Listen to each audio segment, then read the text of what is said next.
Pag-usapan naman natin ngayon mga boss, itong iba't ibang option ng arc, no? Kasi sa ganitong klaseng mga drawing mga boss, kung napapansin nyo, maraming arc na makikita rito sa mga exercises na ginagawa natin, no?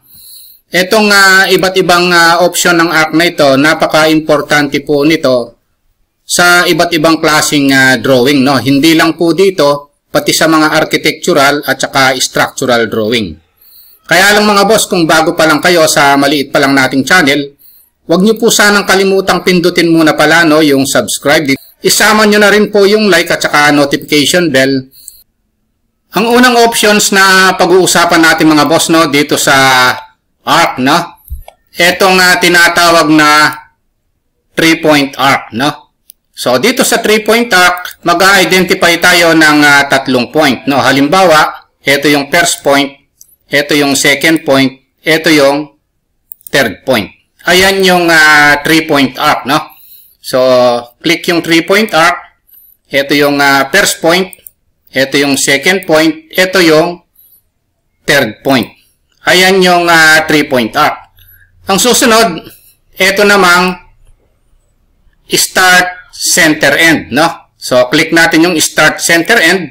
Halimbawa, mag-i-start tayo rito. Ito yung center, and then ito naman yung end. Ayan, no? Start, center, end. Pwede rin mag-start tayo rito. Baliktarin natin. Dito, ito yung center, ito naman yung end. Kaya lang, ito yung kalalabasan, no?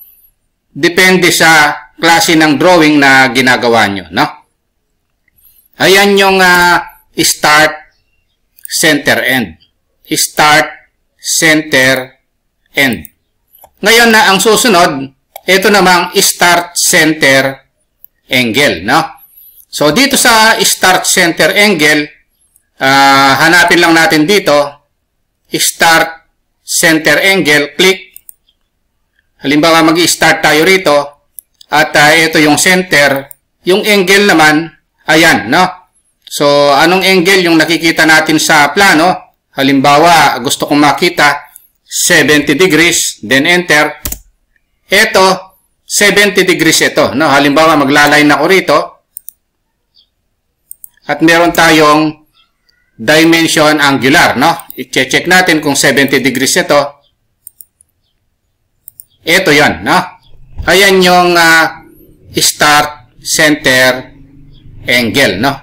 So, halimbawa, gusto nyong 45 degrees lang, mag-i-start kayo rito, magse-center kayo rito, pwede nyong i-type yung 45 degrees, no? Then, i-check nyo lang sa dimension angular, no?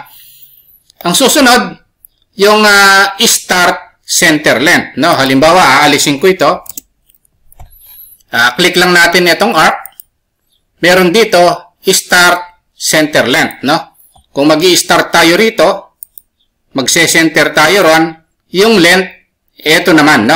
Actually, pag in-enter natin yung length, halimbawa 7, then enter, ang sinasabi niyang length, hindi ito. Kung hindi itong straight line na ito, pagmula rito hanggang dito. Ito yon, no? Yung length na yon. Kung i-dimension natin yan, hanapin natin dito yung dimension aligned, end to end, ito yung 7 meters.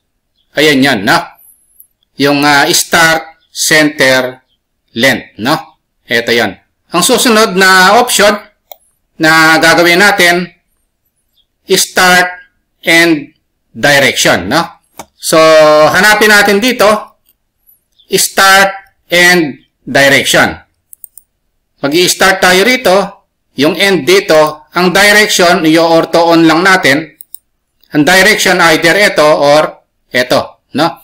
So, ako nagagamit ko yan karaniwan sa paggawa ng mga pinto, no? Yung mga arc, no? Ng mga pinto.